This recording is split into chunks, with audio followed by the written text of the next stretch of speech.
তুমি সেখানে যাবা, জমজমের পানি সেখানে তুমি দেখতে পাবা।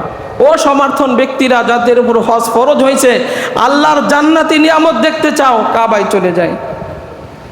এই যে পৃথিবীর শ্রেষ্ঠ পানি হচ্ছে জমজমের পানি, জান্নাতের পানি। এইটা সুস্বাদু, তৃপ্তিকর এবং ক্ষুধা নিবারণ করে এবং রোগ ব্যাধি ভালো করে দেয় এই জমজমের পানি। যে নিয়তে কোনো ব্যক্তি যদি জমজমের পানি পান করে, আল্লাহ নবী মুহাম্মদ রাসূলুল্লাহ সাল্লাল্লাহু আলাইহি সাল্লাম বলেন, আল্লাহ সুবহানাহু ওয়া তাআলা তার সেই মাকসাদ, সেই উদ্দেশ্য আল্লাহ সুবহানাহু ওয়া তাআলা পূরণ করে দেন। এটা জান্নাতের একটা পানি। আপনি সেখানে যান, এই জমজমের পানি আপনি সেখানে দেখতে পাবেন। এই জমজমের পানি সেখানে জান্নাতের পানি কিভাবে আসলো? ইব্রাহিম আলাইহিস সালামের দীর্ঘদিনের স্বপ্ন, একটা নেক সন্তান আল্লাহ দিলেন, বললেন নির্বাসন দিয়ে দাও। নির্বাসন দিয়ে দিল।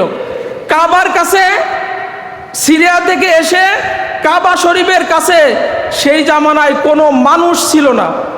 সেই জামানায় কোনো মানুষ ছিল না। এই মানুষ না থাকার কারণে একটা জঙ্গলের মধ্যে কাবা ঘরের পাশে হাজেরাকে আর ইসমাইল আলাইহিস সালামকে, ইব্রাহিম আলাইহিস সালাম এই দুধের বাচ্চাকে সেখানে রেখে আসলেন। রেখে এসে আল্লাহ রাব্বুল আলামিনের কাছে দোয়া করলেন, রব্বানা ইন্নী আসকানতু মিন যুররিয়াতি বিওয়াদিন গায়রি যি সারইন ইনদা বাইতিকাল মুহাররম রব্বানা লিউকিমুস সালাহ ফাজআল আফইদাতাম মিনান নাস তাহবি ইলাইহিম ওয়ারযুকহুম মিনাস সামারাত লাআল্লাহুম ইয়াশকুরুন। আল্লাহ, আমার বংশধর, আমার স্ত্রী, আমার সন্তানকে এমন একটা জায়গায় আপনার নির্দেশে নির্বাসন দিয়ে আসলাম, রেখে আসলাম, যেখানে কোনো খাবারের ব্যবস্থা নাই, নিরাপত্তার ব্যবস্থা নাই, যেখানে কোনো মানুষের আনাগোনা নাই, জনশূন্য এলাকায় রেখে আসলাম। কিন্তু আল্লাহ, সেখানে আপনার ঘর আছে, কাবা ঘর রাখছি। এই জন্য লিউকিমুস সালাহ, কাবা ঘরের কাছে রাখার অর্থ হলো যে আমার এই বংশধর এই কাবা শরীফের মালিকের ইবাদত করবে, তারা এইখানে বেনামাজি থাকবে না, নামাজ পড়বে। আর ইব্রাহিম আলাইহিস সালাম জানেন যে আমার স্ত্রী নামাজের সময় হলে কাবা শরীফকে সামনে রেখে যদি এইখানে দাঁড়িয়ে নামাজে দাঁড়িয়ে যায়, আমার স্ত্রীর যাবতীয় প্রয়োজন যিনি মিটাবেন তিনি কে? আমার স্ত্রীর নিরাপত্তার দরকার, আল্লাহ রাব্বুল আলামিন নিরাপত্তার ব্যবস্থা করে দেবেন। আমার স্ত্রীর খাবার পুড়িয়ে যাবে, খাবার দরকার, আল্লাহ রাব্বুল আলামিন খাবারের ব্যবস্থা করে দেবেন। কি জন্য? এই যে কাবার কাছে রাখছি, আমার স্ত্রী নামাজে দাঁড়াবে। তাহলে বোঝা গেল এই যে যাদের পরিবারের সংকট, অর্থনৈতিক সংকট, রিজিকের সমস্যা, ওই পরিবারের লোক যদি নামাজে দাঁড়িয়ে যায়, ওই পরিবারের যাবতীয় প্রয়োজন যিনি মিটান তিনি কে? রিজিক যিনি মিটান তিনি কে? নিরাপত্তা যিনি দেন তিনি কে? আল্লাহ কুরাইশে বলেন, ফালিয়াবুদু রাব্ব হাযাল বাইত আল্লাযী আত'আমাহুম মিন জু ওয়া আমানাহুম মিন খাউফ। ও কুরাইশরা, এই কাবা ঘরের মালিকের ইবাদত করো, আল্লাহ রাব্বুল আলামিন ক্ষুধার সময় খাবারের ব্যবস্থা তৈরি করে দিবেন। তোমার ভীতির সময় আল্লাহ সুবহানাহু ওয়া তাআলা নিরাপত্তার ব্যবস্থা তৈরি করে দিবেন। ইব্রাহিম আলাইহিস সালাম জানতেন যে এক বক্স পানি দিয়ে আসলাম, কয়েকটা খেজুর দিয়ে আসলাম, এটা 1 থেকে 2 দিন যাবে, এটা তিনি জানতেন। কিন্তু আল্লাহর হুকুম ওইখানে রেখে আসছেন। উনি জানতেন যে আমার স্ত্রী যখনই নামাজে দাঁড়াবে, আল্লাহ রাব্বুল আলামিন খাবারের ব্যবস্থা তৈরি করে দেবেন। আমার স্ত্রী নামাজে দাঁড়াবে, আল্লাহ রাব্বুল আলামিন নিরাপত্তার ব্যবস্থা তৈরি করে দিবেন। আমার স্ত্রীর যা প্রয়োজন তা আল্লাহ রাব্বুল আলামিন মিটিয়ে দিবেন। আল্লাহ সুবহানাহু ওয়া তাআলা দেন তো, দিতে দিতে এমন অবস্থায় দিয়েছেন সেখানে জমজমের কূপের পানির ব্যবস্থা কিয়ামত পর্যন্ত আল্লাহ রাব্বুল আলামিন করে দিয়েছেন। এই জন্য প্রত্যেকটা পরিবারে আল্লাহ রাব্বুল আলামিনের হুকুম আছে, ওয়া'মুর আহলাকা বিস-সালাত ওয়াসতাবির আলাইহা লা নাসআলুকা রিজকা নাহনু নারযুকুকা ওয়াল আকিবাতু লিত-তাকওয়া। ও নবী, আপনার পরিবারকে আপনি নামাজের আদেশ দেন, পরিবারকে আপনি নামাজের আদেশ দেন, আপনার পরিবারকে নামাজের আদেশ দেন, আর আপনিও নামাজি হন। আপনার পরিবারে রিজিকের ফয়সালা আল্লাহ রাব্বুল আলামিন করে দিবেন, প্রয়োজন মিটায় দিবেন, নিরাপত্তার ব্যবস্থা তৈরি করে দিবেন। কারণ একজন মানুষ যদি বেনামাজি থাকে, ওই ব্যক্তি তখন আল্লাহর জিম্মায় থাকে না, আল্লাহর জিম্মাদারিত্বে থাকে না। অথচ অসংখ্য মুসলমান, আমরা এখানে জুমার নামাজ অনেকে পড়তে আসি, আজকে ফজরে অনেকে নামাজ পড়ে নাই, অনেকে ফজরের নামাজ পড়ে নাই, অনেকে পড়ে নাই।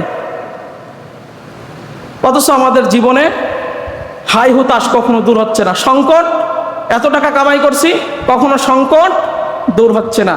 তাহলে আমরা যেটা বলতেছিলাম, ইব্রাহিম আলাইহিস সালাম হাজেরাকে কাবার পাশে রেখে, যেখানে কিলোমিটারের পর কিলোমিটার কোনো মানুষ নাই, যেখানে হিংস্র প্রাণী, বাঘ ভাল্লুকের বাসস্থান, জঙ্গল, কিন্তু তিনি একটা কথা আল্লাহকে বললেন, আল্লাহ এই কাবা ঘরের কাছে রেখে আসছি, আমার স্ত্রী নামাজ আদায় করতে পারবে সময় মতো, আর নামাজ আদায় করলে এই নিরাপত্তার ব্যবস্থা পাবেন। 2 দিন পর খাবার ফুরিয়ে গেল, সন্তান পানির জন্য ছটফট করে সাফা মারোয়া পাহাড়ে দৌড়ালেন 7 বার, পানি পেলেন না। সংক্ষেপে বলি, এক পর্যায়ে হতাশ হয়ে ছেলের কাছে এসে দেখলেন আল্লাহ রাব্বুল আলামিন জিবরাইল আলাইহিস সালামকে পাঠিয়ে দিলেন। জিবরাইল আলাইহিস সালাম নিজের পায়ের গোড়ালিতে ঘাম আনলেন, আল্লাহ রাব্বুল আলামিন ওইখান থেকে পানি বের করে দিলেন। এমন পানি বের করলেন কিয়ামত পর্যন্ত সারা পৃথিবীতে পানি সাপ্লাই হবে, তারপরে পানি কমবে না। হাজেরা পানি উতলিয়ে পড়তেছে, উনি বেড়িবাদ করলেন, বালু দিয়ে মাটি দিয়ে চারপাশে বাঁধতেছেন আর বলতেছেন জমজম। এই যে আমরা জমজম বলি, হাজেরা এটা আরবি শব্দ, জমজম মানে থেমে যাও, জমজম মানে কি থেমে যাও। উনি বারবার বলতেছেন জমজম মানে পানি থেমে যাও, মানে পানি ওনার বাঁধ ভেঙে, এত পানি উঠতেছে বাঁধ ভেঙে চলে যাচ্ছে, উনি বারবার বলতেছেন জমজম মানে কি পানি থেমে যাও, পানি থেমে যাও। আল্লাহ রাব্বুল আলামিন তার মুখের ভাষাটা এতটা কবুল করছেন যে সারা পৃথিবীর মানুষ এখন ওই জমজম নামেই চেনে ওই পানিটাকে। আল্লাহ রাব্বুল আলামিন বলেন, পৃথিবীর শ্রেষ্ঠ পানি জমজমের পানি, নিয়ত যে নিয়তে তুমি খাবা আমি রব্বুল আলামিন তোমার সেই উদ্দেশ্য পূরণ করে দেব। রোগ হয়েছে এইটা তুমি খাও, রোগ ভালো করে দেব। এইটা তোমার ক্ষুধা লাগছে, ক্ষুধার সময় 1 গ্লাস পানি পান করো, হাজিরা পানি পান করে, আল্লাহ রাব্বুল আলামিন ক্ষুধা দূর করে দেয়। এই জন্য ইসমাইল আলাইহিস সালামের সম্মানার্থে এই পানি দাঁড়িয়ে পান করা কি সুন্নাহ। পানি পান করার সময় দোয়া পড়েন, আল্লাহুম্মা ইন্নী আসআলুকা ইলমান নাফিয়া ওয়া রিজকান ওয়াসিয়া ওয়া শিফাআম মিন কুল্লি দাইন।